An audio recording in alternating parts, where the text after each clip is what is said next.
ଏକାଧିକ ଅନ୍ତେବାସୀଙ୍କ ମିଳିତ ଚେଷ୍ଟାରେ ତାଙ୍କୁ ଉପରକୁ ଉଠେଇ ନିଆ ହୋଇଥିଲା ସିନା କ୍ଲାଇମାକ୍ସର ଶେଷ ଦୃଶ୍ୟ ରଚିତ ହେଲା କେବଳ ଜଣକୁ ନେଇ। ସେ ହେଉଛନ୍ତି ବାଳଚନ୍ଦ୍ର ଓରଫ ବାଲୁ ପଟ୍ଟନାୟକ, ଯେ ଅଳ୍ପ ସମୟ ପୂର୍ବରୁ ପହଞ୍ଚୁଥିଲେ ଆଶ୍ରମରେ। ସେ ସ୍ମିତାଙ୍କ ପାଣି ସଡ଼ ସଡ଼ ଓଦା ଦେହକୁ ତୋଳି ଧରିଲେ ଦୁଇ ହାତରେ ଏବଂ ମୁହଁ ନୁଆଁଇ କ'ଣ କହିଲା ପରି ହେଲେ ତାଙ୍କଠୁ ବିଦାୟ ନେଲା ପରି, ଯାହା ଶୁଭିଲା ନାହିଁ ଅନ୍ୟମାନଙ୍କୁ। ତେବେ ଅନ୍ୟମାନେ ଦେଖିଛନ୍ତି ସେ କେମିତି ପାଣି ପୋଛି ଦେଉଥିଲେ ତାଙ୍କ କପାଳରୁ, କେତେ ସନ୍ତର୍ପଣରେ। ସତେକି ସାଥୀ ବଞ୍ଚି ରହିଛି। ଇଏ ତା କପାଳର ଶ୍ୱେତବିନ୍ଦୁ ଛଡ଼ା ଆଉ ତ କିଛି ନୁହେଁ। ସେମାନେ ମଧ୍ୟ ଶୁଣିଲେ ତାଙ୍କର ସଂକ୍ଷିପ୍ତ, ବାଷ୍ପରୁଦ୍ଧ ହେଲେ ନେତା ସୁଲଭ ଭାଷଣ। କହିଲେ, ଏ ମୋ ନିଜ ଲୋକ, ଖାଲି ମୋରି ଅଞ୍ଚଳର ବୋଲି ନୁହେଁ। ମୋର ଆତ୍ମିକ ପରିଚୟ ତାଙ୍କ ସାଙ୍ଗରେ ଅନେକ ଅନେକ ଦିନୁ, ଯେଉଁ ଦିନଠୁ ଆମେ ସ୍ଥିର କଲୁ ଯେ ଜନସେବା ହିଁ ଆମ ଜୀବନର ଧର୍ମ। ଭିନ୍ନ ଭିନ୍ନ ବାଟରେ ଗଲୁ, ହେଲେ ସେଇ ସେବା ଧର୍ମରେ ନିଜକୁ ଉତ୍ସର୍ଗ କରି। କିନ୍ତୁ ମୁଁ କେବେହେଲେ ଭାବିନଥିଲି ଏମିତି ହେବ ବୋଲି। ଯାହା ହେଉ, ମୁଁ ଜାଣେ ସେ କାହିଁକି ଆସିଥିଲେ ଏଠିକି। ବାବାଙ୍କ କୃପାରୁ ପୂର୍ଣ୍ଣ ହେବ ତାଙ୍କର ମନସ୍କାମନା। ଏବେ ମଧ୍ୟ ହେବ, ମୁଁ ପ୍ରତିଶ୍ରୁତି ଦେଉଛି। ବାଲୁବାବୁ ସ୍ମିତାଙ୍କ ମର ଶରୀରକୁ ତୋଳି ଧରି ଚାଲିଛନ୍ତି ଚିତାରେ ଶୁଆଇ ଦେବା ପାଇଁ, ଆଶ୍ରମବାସୀମାନଙ୍କ ଅଗ୍ରଣୀ ହୋଇ। ଏବଂ ଉଦୀୟମାନ ସୂର୍ଯ୍ୟଙ୍କ ନାଲି ଆଲୁଅ ବିଛେଇ ହୋଇ ପଡ଼ିଛି ଶୋକାର୍ତ୍ତ ଜନତା ଉପରେ। ଏଇ ଥିଲା ଛବିର ଅବିସ୍ମରଣୀୟ ଶେଷ ଦୃଶ୍ୟ। ହେଲେ ତାପରେ ପରଦା ଉପରେ ଲେଖା ହୋଇଥିଲା ଦି'ପଦ କଥା, କାହାଣୀର ଉପସଂହାର ହିସାବରେ, ଯେ ଏହି ଭାବରେ ତାଙ୍କ ମନସ୍କାମନା ପୂର୍ଣ୍ଣ ହେଲା। ପ୍ରଜାପ୍ରିୟ ପରିଷଦ ଏବଂ ସତ୍ୟବ୍ରତ ପାର୍ଟି ମିଶିଗଲେ ପରସ୍ପର ସହିତ। ପରବର୍ତ୍ତୀ ନିର୍ବାଚନରେ ସେହିମାନଙ୍କୁ ହିଁ ଜନାଦେଶ ମିଳିଲା ସରକାର ଗଢ଼ିବା ପାଇଁ। ବାଳଚନ୍ଦ୍ର ପଟ୍ଟନାୟକ ମୁଖ୍ୟମନ୍ତ୍ରୀ ହେଲେ ଏବଂ ରାଜ୍ୟର ରାଜଧାନୀରେ ସେ ସ୍ମିତାଙ୍କର ଏକ ସସ୍ମିତ ଆବକ୍ଷ ପ୍ରତିମୂର୍ତ୍ତିର ସ୍ଥାପନ କରାଇଲେ। ତାଙ୍କରି ଚେଷ୍ଟାରେ ବିଦେଶରେ କେଉଁ ଏକ ସଂସ୍ଥା ତରଫରୁ ଏକ ମହାମାନ୍ୟ ଉପାଧି ମିଳିଥିଲା ସ୍ମିତା ବେହେରାଙ୍କୁ, ବିଶ୍ୱନେତ୍ରୀ। ଏଇ ଥିଲା ମୋର କାହାଣୀ ନାୟିକା ଅଭିସାରିକା ନାମକ ଚଳଚ୍ଚିତ୍ର ପାଇଁ, ଯାହା ଆଶୁବାବୁ ତାଙ୍କ ସୋନାଲିଙ୍କ ସୁନାମକୁ ଆହୁରି ଉପରକୁ ନେଇଗଲା ଏବଂ ଆଗାମୀ ଶତାବ୍ଦୀର ଏକ ବିଶିଷ୍ଟ ଅଗ୍ରଦୂତ ରୂପେ ଗଣା ହେଲା। ସିନେମା ହଲ୍ରୁ ଫେରୁଥିବା ଏକାଧିକ ଦର୍ଶକଙ୍କ ମୁହଁରୁ ଶୁଣିବାକୁ ମିଳିଲା, ୱାଣ୍ଡରଫୁଲ୍ ଟ୍ରାଜେଡି। ଦୟା ଆସୁଛି ହିରୋଇନ୍ଙ୍କ ପ୍ରତି, ହେଲେ ସେ କ'ଣ ପୁରାଣର ସୀତା ନୁହନ୍ତି? ଏଇ ଆଜିର ସ୍ମିତା, ଯାହାଙ୍କୁ ଆମେ ସମସ୍ତେ ଜାଣୁ, ନେତ୍ରୀଟିଏ ବିଚାରୀ। ତଥାପି ମୁଁ ଏମିତି ଗୋଟାଏ ଚୋପାଛଡ଼ା ଲୋକ ଯେ ମୁଁ ସମାଜକୁ ଜଣେଇ ପାରୁନାହିଁ ମୋର କ'ଣ ସମ୍ପର୍କ ଅଛି ଏଇ ଛବି ସାଙ୍ଗରେ, ଯଦିଓ ସେଥିରେ ମୋତେ ବାହାବା ମିଳିବା କଥା। କହିପାରୁନାହିଁ କାରଣ ସେଇ ପ୍ରଶ୍ନଟାକୁ ଛିଣ୍ଡେଇ ପାରୁନାହିଁ ସହଜେ, ଯେ ଆଶୁବାବୁ ସିନା କୌଣସି ଅନ୍ୟାୟ କରିନାହାନ୍ତି ମୋ କାହାଣୀ ପ୍ରତି। ମୁଁ କ'ଣ ଅଳ୍ପ ବହୁତ ଅନ୍ୟାୟ କରିନାହିଁ ମୋର ଅନୁଭୂତ ସତ୍ୟ ପ୍ରତି, ଆଶୁବାବୁ ତଥା ତାଙ୍କର ଛବିର ସଫଳତା ପାଇଁ। ସେଇ ଲାଗି ଏଇ ଉପସ୍ଥାପନା ଆପଣମାନଙ୍କ ଆଗରେ। ସିନେମାର କାହାଣୀକୁ ତ ଶୁଣିଲେ, ଏଥର ଶୁଣନ୍ତୁ ମୋର ଅଲିଖିତ ଅକୁହା କାହାଣୀ, ଯାହା ମୋ ଅନୁଭୂତ ସତ୍ୟରୁ ଛାଡ଼ି ହୋଇ ଯିବାକୁ ନାରାଜ।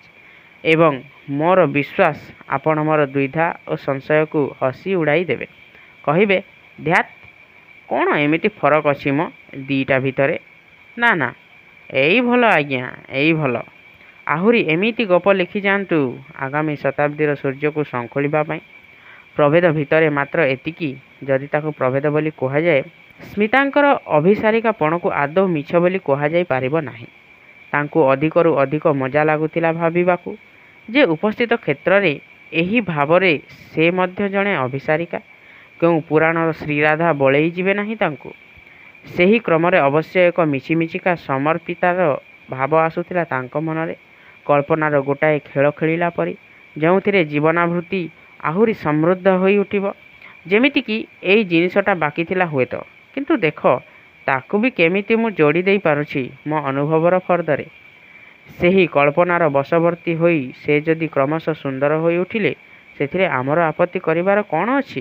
ସେହି ହିସାବରେ ସେ ଯେତେବେଳେ ଜୟୀବାବୁଙ୍କୁ କହିଲେ, ଉଦ୍ବେଳ ଆନନ୍ଦର ପରିକାଷ୍ଠା ଦେଖାଇ, ଯେ ହଁ ବାବା, ମୋର ବି ସେଇଆ ହୋଇଛି। ଆପଣ ଯାହା କହୁଥିଲେ ଅନ୍ୟମାନଙ୍କ ବିଷୟରେ, ମାନେ ମୁଁ ବି ମୋର ଇଗୋ ଅଥବା ଅହଂର ପରିଧାନ ଉତାରି ଦେଇ ଆସିଛି ବାଟରେ, ତାକୁ ମଧ୍ୟ ଅସତ୍ୟ ବୋଲି କୁହାଯାଇ ପାରିବ ନାହିଁ। ସ୍ମିତା ଏବଂ ବାବାଙ୍କ ମଧ୍ୟରେ ସଂଘଟିତ ସଂଳାପର ଭାଷା ଓ ଭାବରେ ମଧ୍ୟ କୌଣସି ବ୍ୟତିକ୍ରମ ଥିଲା ବୋଲି ମନେ ହୁଏ ନାହିଁ, କାରଣ ସବୁ ବାବାମାନଙ୍କର ଭାବ ପ୍ରକାଶ ଓ ଶବ୍ଦ ବିନ୍ୟାସ ପ୍ରାୟ ଏହିପରି ହୋଇଥାଏ। ସ୍ମିତା ମଧ୍ୟ ଆଶ୍ରମର ପୋଖରୀରେ ଗାଧୋଉଥିଲେ ରାତି ଅଧ ବେଳକୁ। ବାବାଙ୍କର ନିର୍ଦ୍ଦେଶ ଅନୁଯାୟୀ ତଥା ପଥଶ୍ରମ ଜନିତ କ୍ଳାନ୍ତିର ଉପଶମ ପାଇଁ। ତେବେ ଏଇଠି ଗୋଟାଏ ସୁଦୃଶ୍ୟ ଏବଂ ସ୍ଥୂଳ ବୈଷମ୍ୟ ରହିଛି। ସ୍ମିତା ଶୁଚିସ୍ନାତା ହୋଇ ଉପରକୁ ଉଠିଲେ। ମୃତ୍ୟୁ ତାଙ୍କର ପାଖ ମାଡ଼ି ନଥିଲା। ପରଦିନ ସକାଳେ ସେ ହର୍ଷୋତ୍ଫୁଲ୍ଲ ବଦନରେ ସାକ୍ଷାତ କରିଥିଲେ ସ୍ୱାମୀଜୀଙ୍କ ସାଙ୍ଗରେ। ଆନନ୍ଦର ବିଶେଷ କାରଣ ଥିଲା ଏଇ ଯେ ଇତିମଧ୍ୟରେ ତାଙ୍କର ଦେଖା ହୋଇ ସାରିଥିଲା ନେତା ବାଲୁ ପଟ୍ଟନାୟକଙ୍କ ସାଙ୍ଗରେ। ଦିପଦ କଥା ବିନିମୟରେ ଏକ ଅକୁହା ଚୁକ୍ତି ସ୍ୱାକ୍ଷରିତ ହୋଇସାରିଥିଲା ଦି ଜଣଙ୍କ ଭିତରେ ଯେ ମୋର ତୁମର, ତୁମର ମୋର ମନସ୍କାମନା ପୂର୍ଣ୍ଣ ହେବ। ଖାଲି ବାବାଙ୍କର ଆଶୀର୍ବାଦ ସେତିକି ଲୋଡ଼ା ଆମର। ଦୁହେଁ ଏକାଠି ଯାଇ ପହଞ୍ଚିଲେ ବାବାଙ୍କ ପାଖରେ। ତାଙ୍କ ମୁଖମଣ୍ଡଳ ଝଳି ଦିଶୁଥିଲା। ଦ୍ୱିଗୁଣିତ ଭକ୍ତିର ଭୋଗ ପାଇଲା ପରେ ପୁଣି ଦୁଇଜଣ ବିଶିଷ୍ଟ ଭକ୍ତଙ୍କ ଠାରୁ। ସେଇଠୁ ସେ ସମ୍ବୋଧିଲେ ପ୍ରଣାମାନେ ଆଶୀର୍ବାଦ ଲୋଡ଼ୁଥିବା ସେ ଦୁଇଜଣଙ୍କୁ। ହାତଟିଏ ଉପରକୁ ଉଠାଇ ଜୟ ଜୀବନ କି ଲୀଳାମୟଙ୍କ ଇଚ୍ଛା ପୂର୍ଣ୍ଣ ହେଉ। କେତୋଟି ଫୁଲ ଚଢ଼େଇବେ ମା ତାଙ୍କୁ ପୂଜିବା ପାଇଁ? ପ୍ରଶ୍ନଟି ବାଲୁବାବୁଙ୍କ ପ୍ରତି ଉଦ୍ଦିଷ୍ଟ ଥିଲା। ତେଣୁ ସେ ଉତ୍ତର ଦେଲେ, ମୁଁ ତାଙ୍କ ସାଙ୍ଗରେ କିଛି କଥା ହୋଇନାହିଁ ବାବା ସେ ବିଷୟରେ। ଭାବିଲି ଆପଣଙ୍କ ସାମ୍ନାରେ ଠିକଣା ହୋଇଯାଉ ଯାହା ଆମର କରିବା ଉଚିତ। କିନ୍ତୁ ଏମିତି ଭାବରେ କହିଲେ ଯେ ମନେ ହେବ ପ୍ରଶ୍ନୋତ୍ତର ଏହି ଭାବରେ ଅନୁଷ୍ଠିତ ହେବ ବୋଲି ପୂର୍ବରୁ ସ୍ଥିର କରାଯାଇଛି। ସେଉଠୁ ବାବା କହିଲେ, ମା'ର ଯାହା ଇଚ୍ଛା। କିନ୍ତୁ ଏତେ ଦିନର ଜନସେବା ଉତ୍ତାରୁ ତାଙ୍କୁ ନିଶ୍ଚୟ ଜଣାଥିବ ଯେ ଅନନ୍ୟ କେତୋଟି ପୁଷ୍ପର ହାର ଶୋଭା ପାଇବ ତାଙ୍କ ହାତକୁ ମୋ ହାତକୁ ବଢ଼େଇ ଦେବା ପାଇଁ। ଯଦିଓ ମୁଁ ନିମିତ୍ତ ମାତ୍ର। କ'ଣ କହୁଛ ମା? 10, 15 ନା 50? ଭକୁଆ ହୋଇ ଅନେଇଥିଲେ ସ୍ମିତା ବାବାଙ୍କ ଆଡ଼କୁ, ସେଉଠୁ ବାଲୁବାବୁଙ୍କ ଆଡ଼କୁ, ପୁଣି ବାବାଙ୍କ ଆଡ଼କୁ, ଦୁହିଁଙ୍କ ମନ୍ଦ ମଧୁର ହସର ଅର୍ଥ ବୁଝିବା ପାଇଁ। ଶେଷକୁ ତାଙ୍କୁ ବୁଝିବାକୁ ପଡ଼ିଲା ଯେ ଅନନ୍ୟ 10 ଲକ୍ଷ ମୁଦ୍ରା, ଯାହା ସୁନାମୋହର ନ ହୋଇଥିଲେ ଚଳିବ, ସେତିକି ତାଙ୍କଠାରୁ ଆଶା କରାଯାଉଛି ବାବାଙ୍କ ଆଶୀର୍ବାଦ ବିନିମୟରେ। କେବଳ ଥରେ ତାଙ୍କ ମୁହଁରୁ ବାହାରିଥିଲା, ଆଜ୍ଞା ମୁଁ ଏତେ କେଉଁଠୁ ପାଇବି? କିନ୍ତୁ ସେମାନେ ଏମିତି ହସି ଉଠିଲେ ଯେ ବୁଝିଲେ ଏଭଳି ଅବାନ୍ତର ପ୍ରଶ୍ନ ଉଠାଇବାର ନୁହେଁ। ତହୁଁ ଯଥାକ୍ରମେ ତାଙ୍କୁ ବୁଝିବାକୁ ପଡ଼ିଲା ଯେ ଏତେ ଗୁଡ଼ାଏ ଟଙ୍କା କ୍ୱଚିତ୍ କାହା ସିନ୍ଦୁକରେ ଥାଏ ଅଥବା କେଉଁ ମଧ୍ୟବିତ୍ତର ବ୍ୟାଙ୍କ ଆକାଉଣ୍ଟରେ। ହେଲେ ନେତା ନେତ୍ରୀମାନଙ୍କ ପହୁଞ୍ଚ ଅନେକ ଦୂର ଏବଂ ସେମାନେ ଚାହିଁଲେ ଏତିକି ଅର୍ଥ ଅବଶ୍ୟ ଯୋଗାଡ଼ କରିପାରିବେ। ବିଶେଷତଃ ସ୍ମିତାଙ୍କ ପରି ଜଣେ ପ୍ରଭାବଶାଳୀ ନେତ୍ରୀ। ତାଙ୍କୁ ମଧ୍ୟ ଯଥାକ୍ରମେ ବୁଝିବାକୁ ପଡ଼ିଲା। ସେତେବେଳକୁ ଦୁହେଁ ପଦାକୁ ବାହାରି ଆସିଲେଣି। ବାବାଙ୍କୁ ଭେଟି ହିସାବରେ ଦିଆଯାଉଥିବା ଏତିକି କେବଳ ଯେ ତାଙ୍କ ଆଶ୍ରମର ହିତରେ ଲାଗିବ ତା ନୁହେଁ, ବେଶୀ ଭାଗ ଆମରି ପାଇଁ ଖର୍ଚ୍ଚ ହେବ। ବାବା ଚାହାନ୍ତି ଆଗେ ତାଙ୍କ ଭକ୍ତଙ୍କ ମନବାଞ୍ଛା ପୂରଣ କରିବା ଲାଗି। ତେଣୁ ଏଥିରୁ ଥୋଡ଼ାଏ ସେ ବଢ଼ାଇ ଦେବେ ଆମ ହାତକୁ ଆସନ୍ତା ନିର୍ବାଚନ ପାଇଁ, ଯେଉଁଥିରେ ଆମେ ଆମ ଭୋଟରମାନଙ୍କ ମନ ନେଇପାରିବା ଏବଂ ଦୁର୍ନୀତି ପରାୟଣ ସର୍ବମଙ୍ଗଳକୁ ଚିତ୍ କରି ଦେଇ ହେବ। କିନ୍ତୁ ତମେ ଏକା ପାରିବ ନାହିଁ କି ମୁଁ ଏକା ପାରିବି ନାହିଁ।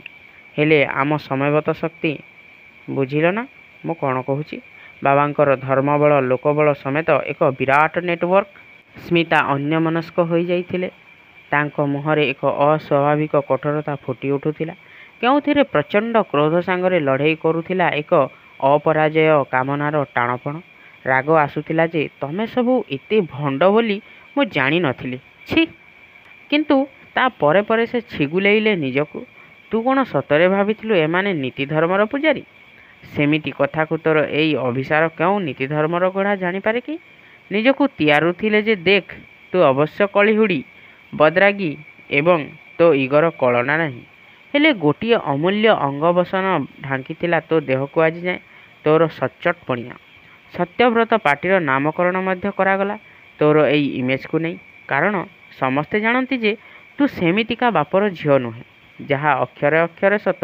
ସ୍ୱର୍ଗୀୟ ସୁପ୍ରସିଦ୍ଧ ପୋଲିସ ଚିଫ୍ ଗଣେଶ ଚନ୍ଦ୍ର ବେହେରାଙ୍କ ସଚ୍ଚୋଟ ପଣିଆ ଗୋଟିଏ କିମ୍ବଦନ୍ତୀ ହୋଇ ରହିଛି।